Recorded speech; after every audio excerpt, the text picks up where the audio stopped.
Em không hiểu tại sao mà trong đầu anh luôn suy nghĩ là em có thể bỏ anh bất cứ lúc nào. Anh nói tao cảm giác là mày đến 70% là mày có thể bỏ tao bất cứ lúc nào. Và ông cũng sẵn sàng luôn cho cái chuyện đó. Và anh nói là tao chịu hết nổi rồi, tao mệt mỏi lắm, tao chịu hết nổi, cái đầu tao căng đục rồi, không chịu nổi nữa. Và em cũng không hiểu là tại sao anh tiêu cực đến mức như thế chị. Em sợ là mình đánh mất một cái gì đó mà em không hình dung ra. Vâng, thưa quý vị, phải mất rất là nhiều thời gian cân nhắc, phải đến lúc mọi mâu thuẫn khiến cho cuộc sống của mình nghẹt thở thì chị mới kết nối với chương trình, bởi vì chị không biết phải xoay sở như thế nào với tình thế hiện tại. Nhân vật ngày hôm nay đã chia sẻ với mình như vậy. Hy vọng là cuộc kết nối ngày hôm nay sẽ giúp cho chị đỡ căng thẳng hơn và dần tìm cho mình một hướng đi tốt nhất. Mời các bạn kết nối với chuyên gia tâm lý Trần Kim Thành. Dạ em chào chị Thành ạ. Chào em, hôm nay em gọi đến chương trình vì việc gì? Dạ em đang gặp một cái rắc rối ở trong hôn nhân đó chị. Nói chung là rất là stress, em không có cái hướng nào để nên làm như thế nào hay là quyết định những cái gì đó chị. Em lấy chồng đến nay cũng được hơn 2 năm, thì hiện tại em đang có một bé trai 5 tháng tuổi. Em năm nay 30 rồi, chồng em cũng 34 tuổi rồi. Thì hai đứa em thì công việc hiện tại thì cũng cho là ổn định. Thì mức lương của hai đứa là cũng trên 20 triệu, cũng không phải là lớn mà cũng đủ, tức là cái số tiền đó thì nó cũng đủ để chi trả cho vợ chồng cũng như là con cái. Kinh tế không phải là cái gì quá nặng nề. Nhưng mà cái vấn đề nó phát sinh ở những cái nhỏ nhỏ thôi, tức là ví dụ như cái thời điểm mà em bầu bì có bầu thì chồng em sẽ không chăm sóc em giống như những người chồng khác, tại vì vốn dĩ anh ấy cọc tính. Nhưng mà khi mà thời điểm có bầu thì gần như là bỏ bê, cũng không phải là nó là bỏ bê, nhưng mà tức là nó sẽ không có một cái gì gọi là sự quan tâm đặc biệt hơn cả. Và thêm một cái điểm cao trào trong cái mối quan hệ của bọn em, đó là cái thời điểm mà em đi sinh thì bọn em ở Sài Gòn chỉ ở trọ thôi, không thể sinh ở Sài Gòn được và em sẽ về quê. Thì cái thời điểm này gần tới ngày sinh á, thì em có nói anh là em về quê rồi, thì em có nói anh là đừng có đi công tác, tại vì công tác mà mình chọn đi hoặc là không đi cũng được. Thì ở nhà nếu như mà em sinh thì anh chạy về với em. Nhưng mà anh vẫn chọn là đi công tác và bỏ mặc em ở nhà đi sinh một mình. 5-6 ngày sau anh mới về. Thì cái chuyện đó thật sự em rất là giận. Thì trong cái quá trình là 5 tháng nhưng mà nhà ngoại, anh ấy cũng chỉ về thăm đúng có 2 lần, lần đầy tháng con và một lần đưa ông nội tới thăm cháu. Thời gian đó anh thực sự rất là buồn phiền, rất là stress, tại vì sinh xong rồi chăm con rồi mọi thứ rồi bản thân nó thay đổi nhiều thứ, rất là mệt mỏi. Nhưng mà em không có nhận được cái sự quan tâm từ chồng. Trong cái thời gian đó thì anh ấy lại thêm về cái việc đó là nghe lời mẹ ảnh hơn, tức là mẹ chồng thì em cũng thông cảm, nhưng mà thực sự tức là cái hoàn cảnh nó đưa đẩy em cảm thấy rất là bế tắc ấy. Mẹ chồng thì cũng thuộc cái tiếp người là cực khổ, khi mà con người ta cực khổ thì người ta sẽ sinh ra ích kỷ. Khi mà em không nhận được sự quan tâm của chồng thì bà sẽ luôn nói là chồng còn đi làm chứ đâu thể ở nhà hay làm sao đó. Cái thời điểm mà em đi sinh chồng không thể về thì mẹ chồng cũng nói là đàn ông về nhìn chứ làm được cái gì, chăm được cái gì đâu mà phải về. Rồi gần đây nhất là việc em phát hiện ra anh ấy đi ra ngoài ăn bánh trả tiền. Bản thân em thì lại cảm thấy rất là khó chấp nhận cái chuyện đó. Cái mà em cảm thấy là anh vẫn cứ kiểu như là vợ con nó không cần thiết đó chị. Hôm trước em có ngồi nói chuyện lại với nhau thì em có nói bây giờ hai vợ chồng ngồi lại nói chuyện với nhau. Thì em cảm thấy anh tiêu cực quá chị. Em không hiểu tại sao mà trong đầu anh luôn suy nghĩ là em có thể bỏ anh bất cứ lúc nào.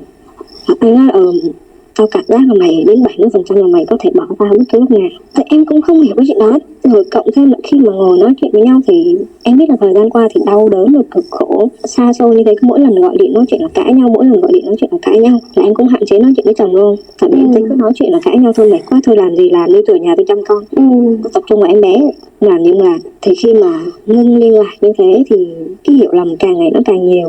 Thì đến bây giờ khi mà ngồi lại nói chuyện với nhau thì nó không khớp một cái gì hết đó chị. Tức là bản thân ổng luôn nghĩ là em có thể rời bỏ, mang con đi bất cứ lúc nào. Và ổng cũng sẵn sàng luôn cho cái chuyện đó. Và anh nói là tao chịu hết nổi rồi, tao mệt mỏi lắm, tao chịu hết nổi, cái đầu tao căng đục rồi, không chịu nổi nữa. Và em cũng không hiểu là tại sao anh tiêu cực đến mức như thế chị. Tức là sau khi mà em nói cái chuyện là ý là nói chuyện vài tiếng đồng hồ rồi xong rồi anh ấy trách em là không thương anh ấy nọ kia.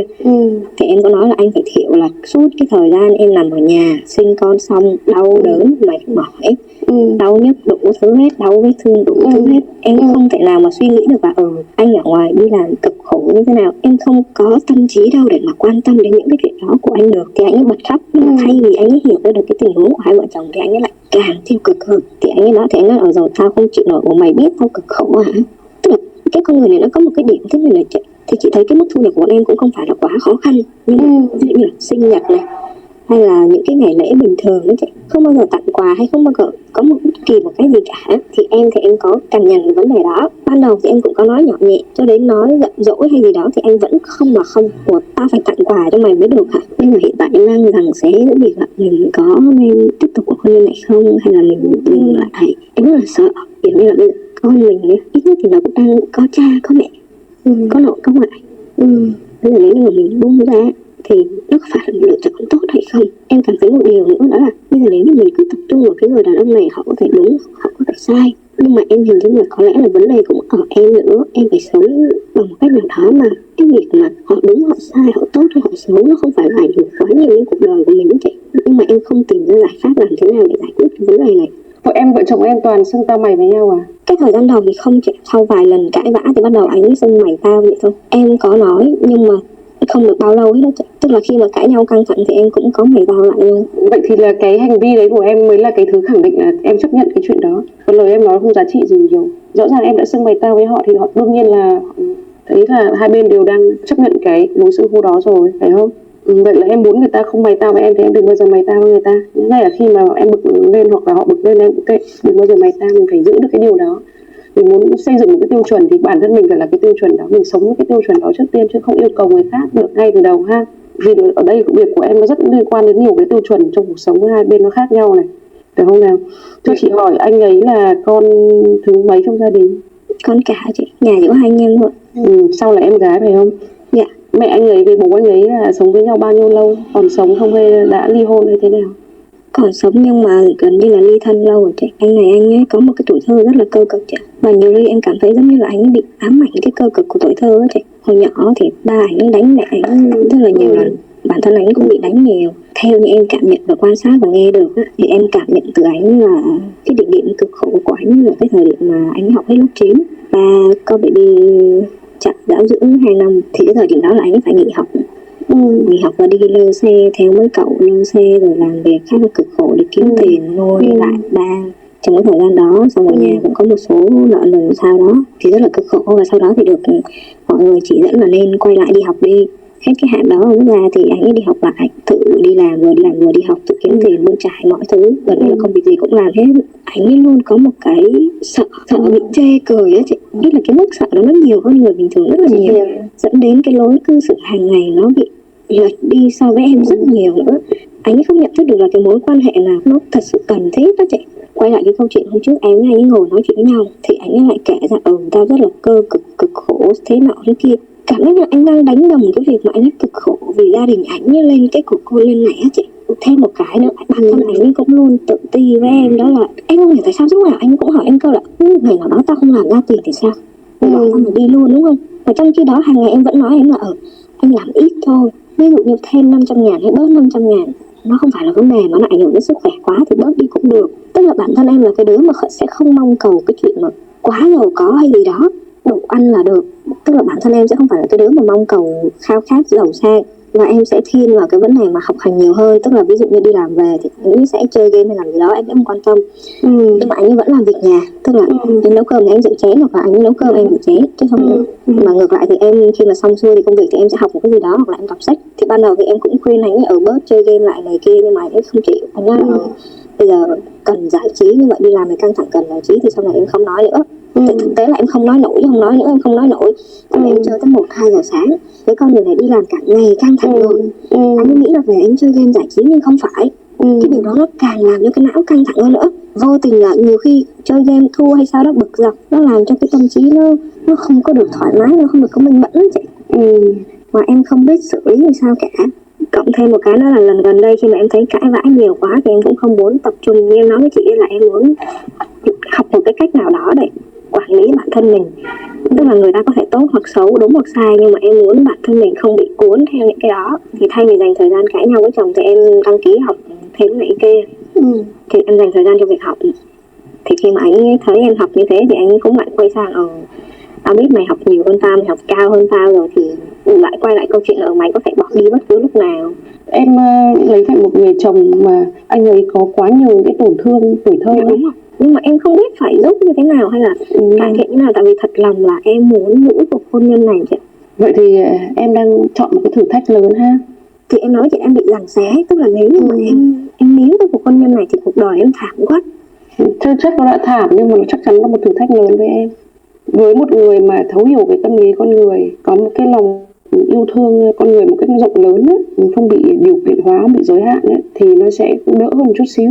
Tại vì người ta đủ cái sức, đủ cái năng lượng, đủ cái sự hiểu biết để họ có thể vững vàng trong cái hoàn cảnh như em. Còn hiện tại là mình có đọc sách, mình có sự nhạy bén, mình có sự quan tâm, tuy nhiên cái sự mình không học hoàn toàn về vấn đề tâm lý đâu không nào.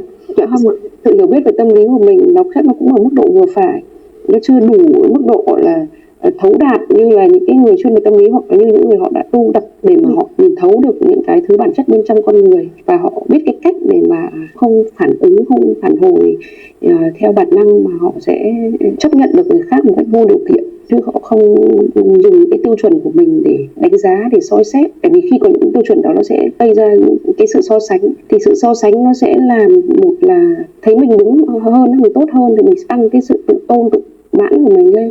Thấy mình yếu hơn, giống như chồng em á, thấy mình kém hơn á, thì làm tăng cái sự tự ti lên. Và hai cái đều không có tốt cho con người. Sự tự ti là cái sự tự mãn đều không tốt cho con người hết. Mà ngay ở cái sự tồn tại của em ở bên cạnh anh ấy cũng đang làm cho anh ấy cảm thấy khó chịu rồi, làm cho anh ấy cảm thấy mình kém cỏi đó em. Tự người ta cảm thấy thôi. Tại vì thế thì ở đây em phải hiểu là cái việc hiện diện của em á, là em xuất phát từ lòng tốt của em, nhưng đây là một cái nghịch cảnh rất lớn với em, bởi vì em thành cái gai trong mắt của họ.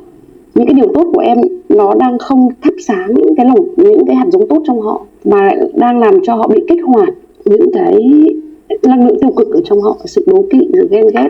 Có cái điều em cần phải hiểu đó là em đang ở trong một cái hoàn cảnh mà em cũng có thể lựa chọn, và em phải thật sự là tỉnh táo để lựa chọn cái điều gì là tốt cho mình, chứ đừng để bị động, đừng để cho những cái thứ bên trong mình lựa chọn thì sẽ tốt hơn.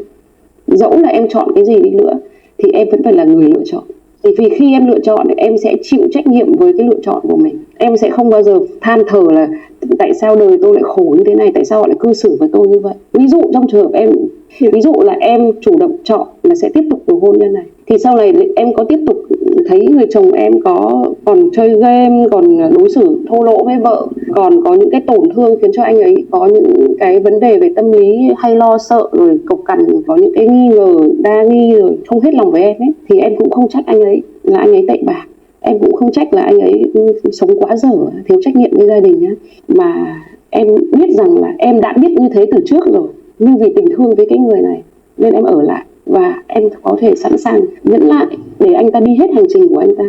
Rằng là cái hạt giống trong anh ta ấy, nó cần phải một thời gian dài hơn nữa rất nhiều để nó chuyển từ một cái hạt mầm thối trở thành một cái mầm cây.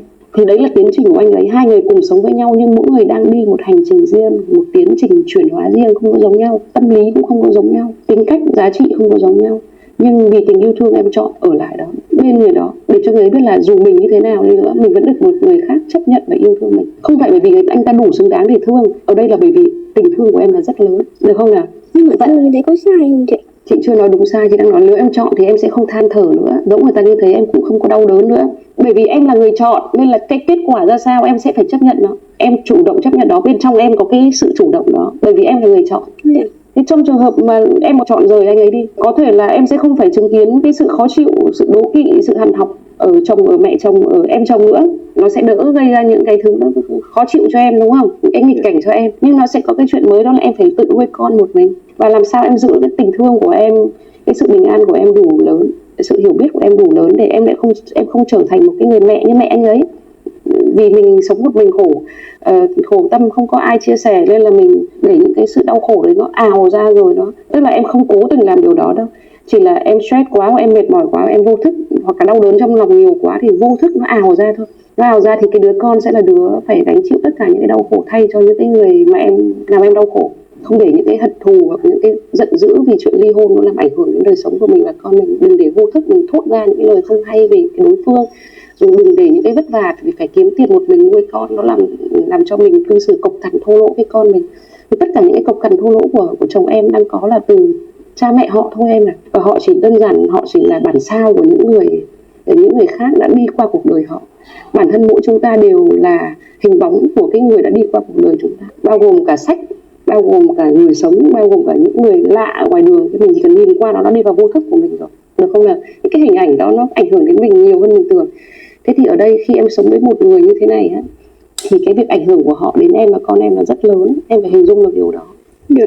Tại vì ngoài em ảnh hưởng đến con em thì họ cũng sẽ ảnh hưởng trực tiếp đến con em này. Thế một người cha suốt ngày thô lỗ cộc cằn rồi quát tháo rồi nói tao mày thì người con sẽ như thế nào? Em cũng phải tự hình dung ra hết những điều đó trước khi em quyết định.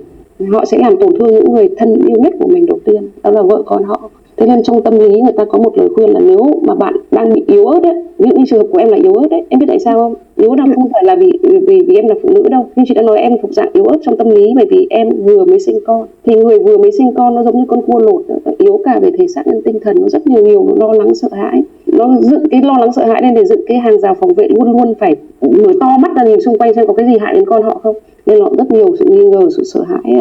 Có thể trong cái giai đoạn này em sẽ cảm thấy lo lắng nhiều hơn bình thường một chút, cũng là điều dễ hiểu thôi ha. Rồi cái cơ thể nó mệt mỏi yếu đuối, nó chưa hồi phục hoàn toàn thì tinh thần nó không thể hoàn toàn lành mạnh vững mạnh được. Thế thì em đang ở giai đoạn yếu ớt đấy. Thì trong giai đoạn này dù em quyết định ly hôn hay không ly hôn thì tốt nhất là em cũng nên tách ra bớt đấy. Em nên tách ra, không cần phải sống cùng chồng vội cũng được. Nếu em cảm thấy mình còn yếu, mình còn cảm thấy mệt mỏi, lo lắng nhiều thứ ấy, thì em có thể ở cữ thêm nhà mẹ một thời gian nữa. Em vừa nói là em rất là thương chồng, nhưng em không biết em ở lại thì nó sẽ như thế nào, đúng không nào? Cái tình thương mà em đặt nó có đáng không á chị? Chỉ em biết thôi, chỉ có em biết thôi. Em phải cân đo đong đếm rất nhiều thứ, và tình thương thì thường nó không có cân đo đong đếm. Đã là thương thì thường nó không tính toán thôi em. Bởi vì em cũng thương chồng nên em mới còn ở đến giờ này ha. Em không tính toán đến cái lợi ích đâu, thương thật sự á. Nhưng mà thương làm sao cho đúng cách, bởi vì thương mà không đúng cách thì thành ra có hại, phải không? Thành thương hại đó thì quay đi cho nó đỡ. Thì ở đây chị chỉ nhắc lại một cái điều quan trọng cho em cần biết thôi. Tình thương là rất tốt rồi, là điều tuyệt vời nhất mà con người nên hướng tới rồi. Tuy nhiên để cái tình thương đấy nó thực sự có ích lợi cho mình và cho người, nó làm giúp cho bản thân mình và người khác được tốt hơn trong cái tình thương đó, thì mình lưu ý thế này này. Bất kể dù là xuất phát từ tình thương đến thế nào đi nữa, mình cũng phải nhìn xem cái việc em thương anh ấy có thực sự có ích cho anh ấy hay không, có ích cho em hay không. Hoặc cái việc họ làm hoặc em làm á, thì phải để ý xem là cái việc đó có gây vấn đề cho em và cho họ không. Nếu một việc mà không tổn hại đến em, không tổn hại đến họ thì là mình có thể làm, được không nào? Cái việc có ích cho họ mà không gây tổn hại đến mình thì cũng nên làm. Nhưng cái việc chỉ có ích cho mình mà tổn hại đến họ thì không nên làm. Cái việc nào mà vừa tổn hại họ vừa tổn hại đến mình thì không bao giờ được phép làm. Nhớ cái điều đó thôi. Tổn hại đây bao gồm cả thể chất và tinh thần. Nếu mình nhớ được cái điều đó thì bất kỳ một cái lựa chọn nào mình trong cuộc sống nó sẽ chuẩn xác hơn. Đôi khi lựa chọn sẽ bao nhiêu cái cảm xúc, rồi bao nhiêu cái nghiệp cũ, nhận thức cũ, rồi vô thức, rồi những cái năng lượng khác ở trong vô thức mình nó tác động lên mình không chuẩn xác được. Thế thôi. Còn bây giờ trong cái cảnh mà mình đang mông lung, mình chưa nhìn rõ mọi thứ, không vội quyết định gì. Chị không nói là không quyết định, là không vội quyết định. Tìm hiểu kỹ, tìm hiểu sâu, nhìn rõ mọi thứ trước khi quyết định, được không nào? Dạ. Vấn đề của em cực kỳ là thử thách và phức tạp, nên là chị không muốn em vội vàng, chị cũng không thể đưa em một lời khuyên trong cái lúc này, bởi vì như thế là rất là chủ quan đấy. Em cần nhiều thời gian hơn như thế, một cái buổi tư vấn nhỏ nhỏ là rất nhiều. Thế nên là bạn ưu tiên đứa con của em, dành thời gian cho con nhỏ, đừng nghĩ đến chồng và đến mẹ chồng em chồng nhiều nữa, bỏ dẹp họ sang một bên. Không có gì em ghét bỏ họ, em đặt họ sang chỗ khác thôi chị. Vì em không đủ sức, lúc em rất non nớt, em đủ sức nghĩ tất cả mọi thứ. Yêu thương mình bằng cách yêu thương con đủ.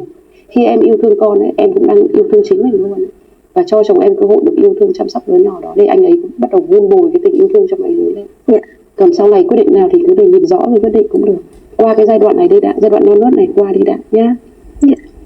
Nhờ chồng em nhiều vào, thuyết phục không được thì nhờ và xin anh ấy nhiều vào, cho anh ấy thấy là em rất cần anh ấy, cần sự giúp đỡ của anh ấy, cần sự che chở của anh ấy, cần sự bảo bọc của anh ấy. Em và con rất cần điều đó, làm cho anh thấy cái điều đó, cho mình phải dương lên là tôi tự làm được, nếu không có anh không cần là như vậy. Tận thời hôm nay mình dừng ở đây nhé. Dạ. Em cảm ơn chị rất là nhiều ạ.